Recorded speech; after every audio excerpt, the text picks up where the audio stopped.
Hello students. तो बच्चों JEE main वाले क्वेश्चन चल रहे थे, आगे बढ़ाते हैं। Work energy and power chapter के क्वेश्चन थे। क्वेश्चन नंबर 16 पे पहुंच चुके हैं, जरा देखते हैं क्या बोला है। A lift of mass 500 kg is descending with speed of 2 meter per second. देखो भाई, एक लिफ्ट है, ठीक है, मास है उसका 500 kg, नीचे की तरफ जा रही है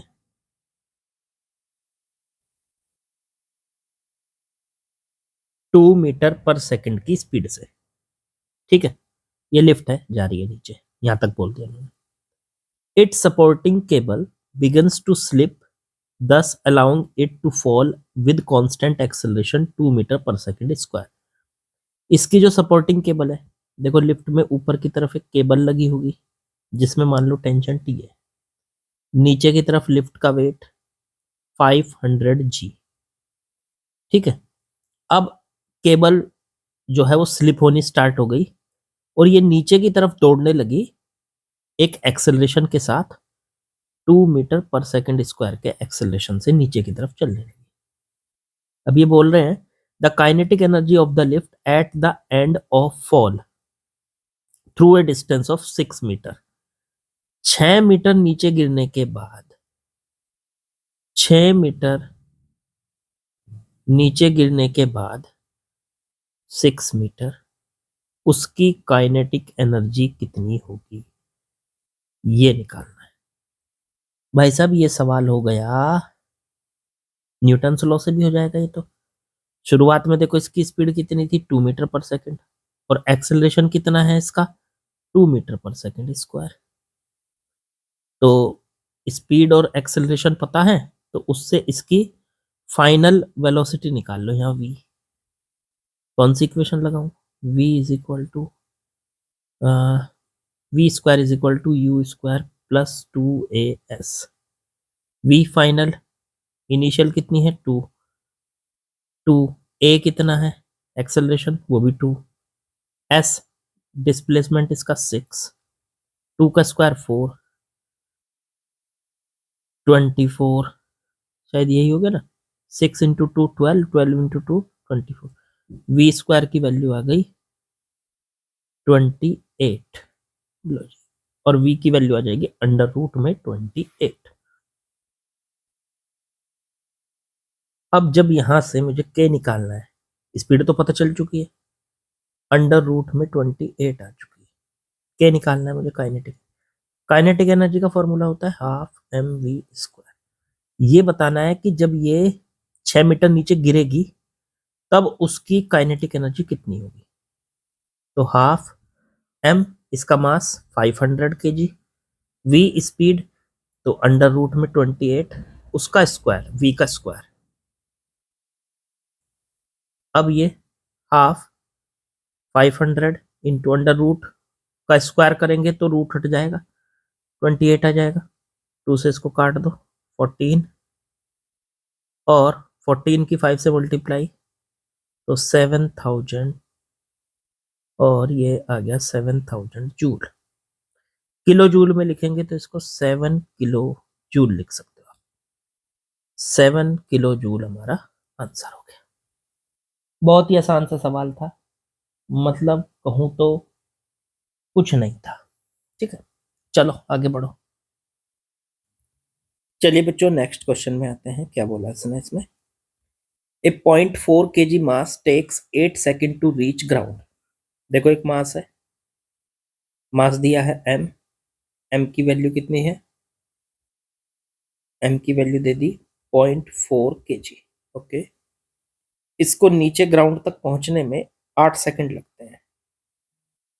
मान लो ये पहुंच गया यहाँ से यहाँ तक 8 सेकंड में, t बराबर 0 से चला और t बराबर 8 सेकंड में ये नीचे पहुंच गया। ठीक है, सर्टेन हाइट, हाइट दे रखी इसकी p above the surface of earth. अब इन्होंने कहा, क्या कहा कि above the surface of earth, the loss of potential energy in the last second of fall.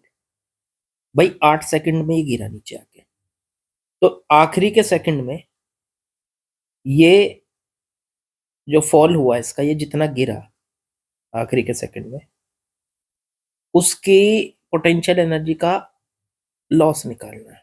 कितनी पोटेंशियल एनर्जी इतनी, मान लो आखिरी के सेकंड में ये एच हाइट तक गिरा आखिरी के सेकंड में, तो इसकी लॉस कितना हो जाएगा?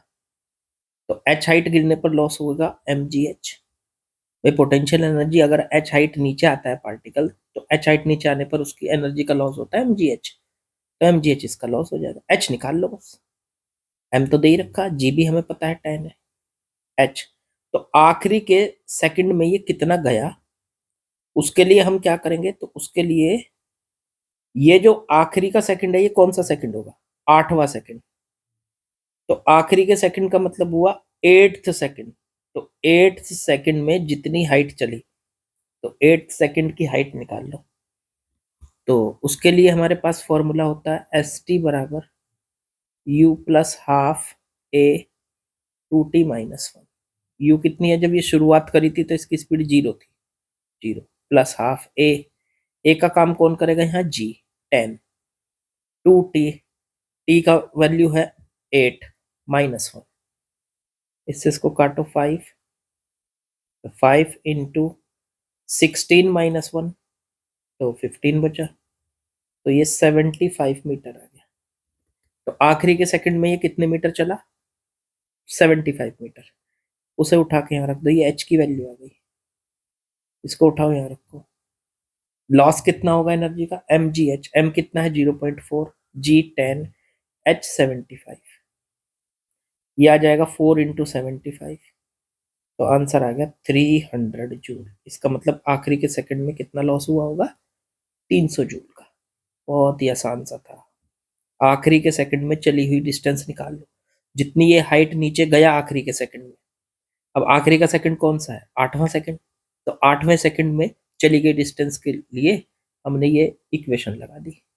1 सेकंड में चली हुई डिस्टेंस के लिए लगती है ये, तीसरे सेकंड में लगा चल, मतलब कितना चला, चौथे सेकंड में कितना चला, 8वें सेकंड में कितना चला, सब इससे निकाल सकते हैं। ठीक है वैल्यू, आसान सवाल था। चलो आगे बढ़ते हैं। चलो बच्चों नेक्स्ट क्वेश्चन में आते हैं, देखते हैं क्या बोले। An object of mass m initially at rest, देखो ये एम मास का ब्लॉक है, ये रेस्ट में रखा हुआ है, okay. On smooth horizontal plane starts moving under a action of force 2 newton, ये इस पे एफ जो लगा है वो 2 न्यूटन लगा हुआ है, ठीक है। In the process of its linear motion the angle theta between the direction of force and horizontal varies theta is equal to k x, मतलब थीटा की वैल्यू के एक्स के बराबर है। जैसे जैसे ये आगे बढ़ेगा, के तो कांस्टेंट है और एक्स इसकी distance covered by the object from initial position, मतलब जैसे जैसे ये आगे बढ़ेगा इसका थीटा बढ़ता जा रहा है, क्योंकि थीटा किस पे डिपेंड कर रहा है? ये थीटा एक्स पे डिपेंड कर रहा है, और एक्स है इसकी चली गई डिस्टेंस, कवर्ड डिस्टेंस कह लो आप। अब यहां से कहा है expression of kinetic energy of object will be, इसकी काइनेटिक एनर्जी का एक्सप्रेशन ये दिया है, हम अपनी तरफ से बनाएंगे तो एन की वैल्यू निकल आएगी। चलो ठीक है बनाते हैं। एक काम करो, काइनेटिक एनर्जी पहले तो आप इसका फ्री बॉडी डायग्राम बना लो, इसके दो कंपोनेंट कर दो, इधर कर दो एफ कॉस थीटा और ऊपर की तरफ हो गया एफ साइन थीटा। ऊपर की तरफ नॉर्मल रिएक्शन भी लगेगी और नीचे की तरफ इसका वेट एम जी वो भी लगेगा, ठीक है। स्मूथ सरफेस है तो फ्रिक्शन वगैरह तो कुछ होगा नहीं। अब ये जो एफ कॉस थीटा है, ये इसको आगे की तरफ एक एक्सेलरेशन देगा, ये एक्सेलरेशन देगा इसको, उससे इसकी स्पीड बढ़ेगी, उससे इसकी स्पीड बढ़ेगी। या आप एक काम और कर सकते हो, हम इसको वर्क एनर्जी थ्योरम से करके दिखाते हैं, एक्सेलरेशन से नहीं करते, वर्क एनर्जी से करेंगे।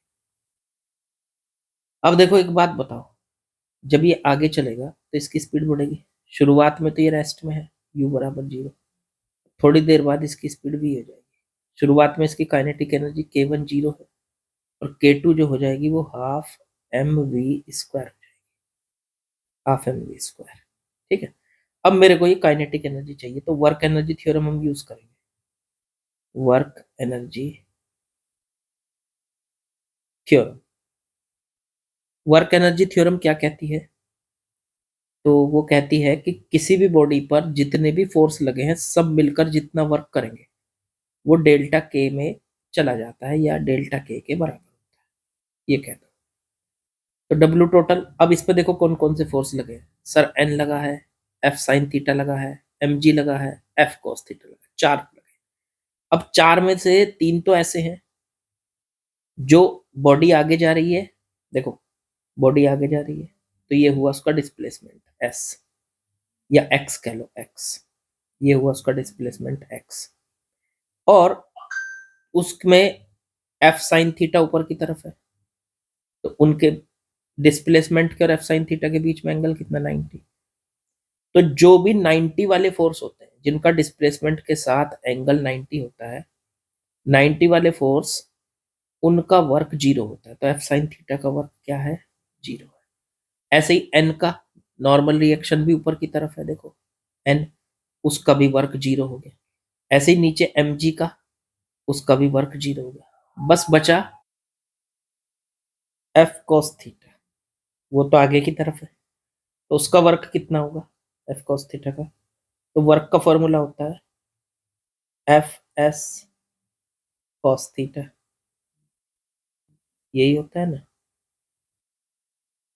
तो एफ कॉस थीटा है, एस उसका डिस्प्लेसमेंट एक्स हो गया और कॉस थीटा हो गया इनके बीच का एंगल। तो एफ कॉस थीटा के और एक्स के बीच में एंगल है 0 डिग्री, तो कॉस जीरो, कॉस जीरो की वैल्यू 1 हो गई, तो ये आ गया एफ एक्स कॉस, ये वर्क आ गया। तो इन चारों में से सिर्फ वर्क कौन कर रहा है? एफ कॉस थीटा, और उसका वर्क कितना आया? F x cos theta. अब ये वर्क किसके बराबर है? डेल्टा के। तो यही डेल्टा के, डेल्टा के को लिख लो K2 माइनस K1। तो एफ एक्स कॉस थीटा बराबर आ गया K2 माइनस K1। K2 कितना है? K2 हो गया फाइनल एनर्जी काइनेटिक, वो कितनी थी? Half m v square. और इनिशियल काइनेटिक एनर्जी कितनी थी? जीरो, तो माइनस में जीरो। अब पूछा क्या था इसने? The expression of kinetic energy of object. अरे नहीं, ये तो काइनेटिक एनर्जी पूछा था इसने, तो हमें यहाँ पे स्पीड लेने की जरूरत ही नहीं है। चलो डेल्टा के की वैल्यू पूछी, समझो ऐसे समझ लो, यहाँ पे ये हटा सकते हो आप इसको। काइनेटिक एनर्जी पूछी है ना, तो डेल्टा के को लिख लो। पहले इसकी काइनेटिक एनर्जी K1 को जीरो कह दो और K2 को K कह दो, तो ये हो जाएगी K2 माइनस K1। K2 को तो K कह दो और माइनस जीरो, K बराबर आ गई F x cos theta. Theta की जगह क्या लिख सकते हो? तो थीटा की जगह क्या था हमारे पास? चलो थीटा को थीटा ही लिखा रहे, ये आ गया। ठीक है, अब यहां से आ गई इसकी काइनेटिक एनर्जी। एक मिनट एक मिनट, एक छोटी सी मिस्टेक हो गई भाई।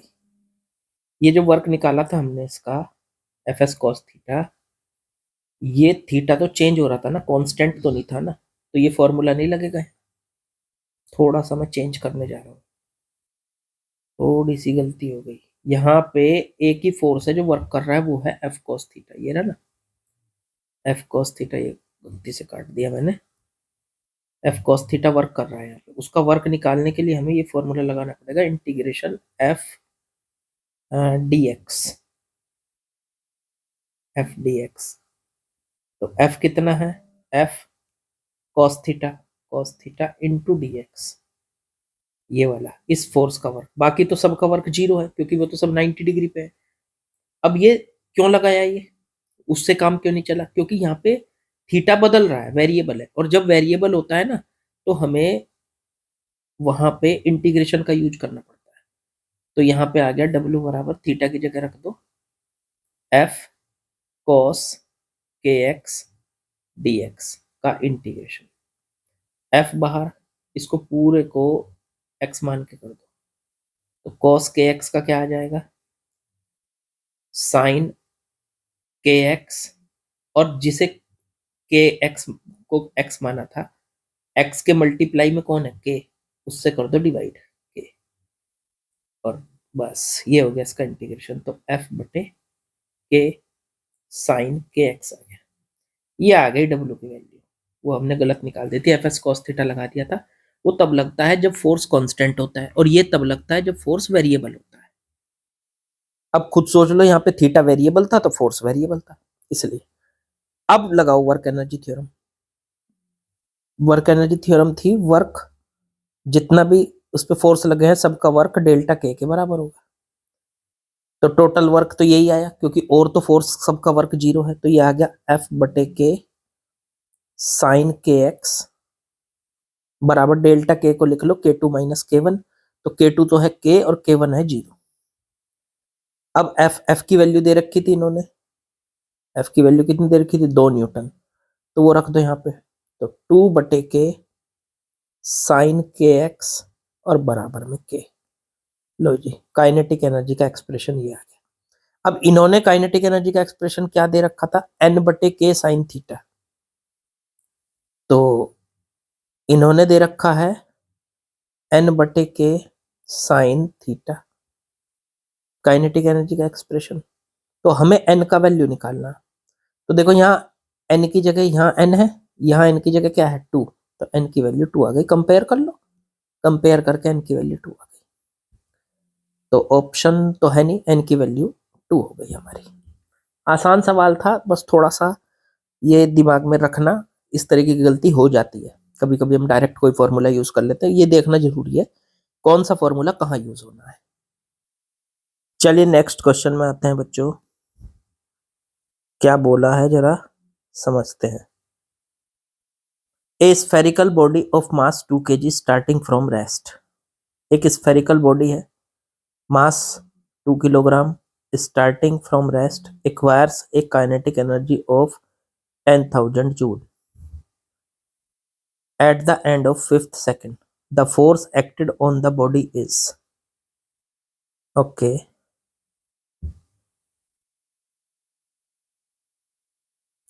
भाई एक स्फेरिकल बॉडी है, ठीक है, ऐसे समझ लीजिए। मास इसका 2 kg है, ओके। रेस्ट से स्टार्ट करती है तो 0 इसकी स्पीड है, और 5 सेकंड पूरे होने के बाद, तो ये समझ लो t बराबर 0 से स्टार्ट करके t बराबर 5 सेकंड होने के बाद इसकी काइनेटिक एनर्जी K2 10,000 जूल हो जाती है, ठीक है। और शुरुआत में इसकी काइनेटिक एनर्जी 0 है, क्योंकि इसकी स्पीड 0 है, तो K1 0 है, K2 10,000 है। अब इस पे फोर्स निकालना है। एक बात बताओ, किसी भी बॉडी पे किया हुआ टोटल वर्क डेल्टा के बराबर होता है कि नहीं। अब टोटल वर्क कैसे निकलता है, किसी भी बॉडी पर लगे हुआ टोटल फोर्स एफ टोटल, ठीक है। अब इनटू में उसका डिस्प्लेसमेंट, मान लो यहाँ से यहाँ तक का डिस्प्लेसमेंट डी है, तो इनटू डी बराबर डेल्टा के, मतलब K2 माइनस K1। तो एफ टोटल, ना तो हमें एफ टोटल पता कितना लग रहा है उस पर, वही तो निकालना है, ना उसकी डिस्टेंस मतलब डिस्प्लेसमेंट पता है यहाँ से यहाँ तक का। K2 माइनस K1 पता है 1000, नहीं 10,000 माइनस 0। तो ये बन गई इक्वेशन फर्स्ट। चलो अब और चीजें कहाँ से निकलेंगी, डी निकालना है मेरे को, क्योंकि मुझे एफ टोटल चाहिए, तो डी निकालना है। डी निकालने के लिए थोड़ा सा दिमाग लगाएंगे। जब ये यहाँ पहुंचेगा 5 सेकंड के बाद, तो इसकी स्पीड कितनी हो चुकी होगी, तो हम K2 से निकाल लेंगे। K2 बराबर हो जाएगा हाफ mv²। K2 तो है 10,000, 10,000 हाफ m उसका मास 2 kg और v², 2 से 2 कटा, v की वैल्यू आ गई अंडर रूट में 10,000। अब 10,000 का अंडर रूट हो गया 100 मीटर पर सेकेंड। स्पीड पता चल गई। अब स्पीड से क्या डिस्टेंस पता चल सकती है, ये टाइम डिस्टेंस तो पता चल सकती है। इक्वेशन कौन सी लगा लो, इक्वेशन लगा लेते हैं भाई। टी पता है और डिस्टेंस पता करनी है, शुरू की स्पीड पता है, बाद की स्पीड पता है। तो एक इक्वेशन थी s बराबर u प्लस वी बटे 2 इंटू में टाइम t, ये वाली लगाओ। u कितना है 0, v फाइनल 100i बटे 2 इंटू में टाइम कितना लगा इसको 5 सेकेंड। ये आ गया 100 बटे 250 इंटू में 5, तो 250 मीटर। ये आ गई 250 मीटर। ठीक है, अब यहां से इस d को उठा के यहां रख दो। F टोटल मतलब उस पे लगा हुआ टोटल फोर्स वो हो जाएगा 10,000 और बटे में d, तो 10,000 और बटे में 250। ये इससे कटा, इसको इससे काटो 40। तो F टोटल उस बॉडी पर लगा हुआ टोटल फोर्स 40 न्यूटन आ गया। एकदम आसान, 40 न्यूटन। आपको पता है, बस कंसेप्ट क्लियर होना चाहिए। कंसेप्ट क्लियर होगा तो फिर दिक्कत थोड़ी ना आएगी। आपको पता है कैसे हमें कंसेप्ट को यूज करना है, वही चीज है जो निकालना है उसको देखना है, अपने आप आ जाएगा आंसर। चलो खैर आगे बढ़ते हैं। चलिए बच्चों नेक्स्ट क्वेश्चन पे आते हैं। A body of mass 200 gram is tied to spring of spring constant 12 point. देखो जी एक स्प्रिंग है, ठीक है, एक बॉडी उससे अटैच है 200 ग्राम की। ओके, दूसरा एंड ओ पॉइंट पर उसका कनेक्ट है या कह लो टाइड है, फिक्स है ये पॉइंट। और अब ये स्प्रिंग सहित ये पूरी बॉडी घूम रही है स्मूथ हॉरिजॉन्टल सरफेस पर। उसकी constant angular velocity omega 5 radian पर सेकंड है। Okay, ratio of extension in the spring of its natural length will be. मान लो इसकी नेचुरल लेंथ यहां से यहां तक r है, जब इसको घुमाएंगे तो ये थोड़ी सी बढ़ जाएगी, यहां से यहां पहुंच गया ये, तो ये थोड़ी बढ़ गई, कितनी हो गई x और बढ़ गई। तो r और x का रेशो निकालना है। क्यों बढ़ी वो भी बताते हैं। जब हम किसी चीज को सर्किल में घुमाते हैं तो सर्किल में घूमने के लिए उसे सेंटर की तरफ एक सेंट्रीपिटल फोर्स चाहिए, एफ सी। अब वो सेंट्रीपिटल फोर्स उसको कहां से मिलेगा, वो मिलेगा उसको जब ये स्प्रिंग खींचेगा तो इस स्प्रिंग की टेंशन से मिलेगा, टेंशन इन स्प्रिंग। अब टेंशन, स्प्रिंग की टेंशन होती क्या है, तो स्प्रिंग की टेंशन होती है सर, स्प्रिंग की टेंशन होती है के एक्स। के तो स्प्रिंग कांस्टेंट हो गया, और एक्स जितना उस स्प्रिंग के अंदर खिंचाव है एक्स। और एफ सी का मतलब था सेंट्रीपिटल फोर्स। सेंट्रीपिटल फोर्स कितना है, तो सेंट्रीपिटल फोर्स यहाँ पे इस पे कितना लगेगा अंदर की तरफ। सेंट्रीपिटल फोर्स का फॉर्मूला होता है m r omega square. R क्या, आर हो गई जिस सर्किल में वो घूम रहा है, ऐसे ऐसे घूम रहा है इस तरह से, उसकी रेडियस। तो ये रेडियस पूरी यहां से यहां तक की लेंगे, यहां से यहां तक, तो वो हो गई आर प्लस एक्स। तो एम आर ओमेगा स्क्वायर। तो इसे थोड़ा सा इधर करके लिख देता हूं। एफ सी का फॉर्मूला होता है सेंट्रीपिटल फोर्स का m r omega square. M तो ब्लॉक का मास, आर उसकी रेडियस, रेडियस हो गई यहां से आर प्लस एक्स, और ओमेगा स्क्वायर, ओमेगा स्क्वायर ये आ गया आपका। अब यहां से अगर हम इस एक्स को इसके बटे में ले जाएं और बाकी चीजों को इसके बटे में ले जाएं, तो ये हो जाएगा आर प्लस एक्स बटे में एक्स बराबर, ये बटे में चला गया तो के बटे एम ओमेगा स्क्वायर। अब आर बटे एक्स को अलग कर लो और प्लस एक्स बटे एक्स को अलग कर लो, के बटे एम ओमेगा स्क्वायर। एक्स बटे एक्स कितना हो गया 1, और आर बटे एक्स हमें निकालना है, बाकी सबकी वैल्यू रख दो। आर बटे एक्स तो हमें निकालना ही है, ये हो गया 1। के की वैल्यू कितनी दे रखी थी 12.5। m कितना दे रखा था? 200 ग्राम। अब 200 ग्राम को हम किलोग्राम में लिखेंगे तो 0.2 लिख सकते हैं। तो 0.2 इंटू ओमेगा। ओमेगा की वैल्यू हो गई, कितनी स्पीड से वो घूम रहा है? तो 5 की स्पीड से घूम रहा है। पॉइंट से पॉइंट हटाओ। 5 का स्क्वायर हो गया 25, 25 से इसको काटो तो 5 आ गया। तो r बटे एक्स प्लस 1 बराबर आ गया 5/2। इसे 1 को इधर ले जाओ, r बटे एक्स बराबर आ गया 5/2 माइनस 1, तो 3/2। तो r बटे एक्स का रेशो कितना आ गया, मतलब r और x का 3/2। तो इसने ये पूछा था ratio of extension in the spring to its natural length. Spring में जितना खिंचाव आया x और जितनी उसकी नेचुरल लेंथ थी r, उसका रेशो मतलब x बटे r पूछा था। हमने निकाला r बटे एक्स, इसको उल्टा कर दो तो x बटे r की वैल्यू आ गई 2/3। भाई r बटे एक्स अगर 3/2 है तो ये आ जाएगा 2/3। तो option number c is correct. एकदम आसान, मतलब कुछ भी नहीं है, आसानी से हो गया। चलो खैर, चलिए बाकी कल करते हैं। और आज की वीडियो तो खत्म। जेई मेन के सवाल लगवाने के बाद फिर आपके क्वेश्चंस, नंबर ऑफ क्वेश्चंस बढ़ा दूंगा। हो सकता है मैं 5 के बजाय 10 ले लूं। ठीक है, चलिए कल मिलते हैं।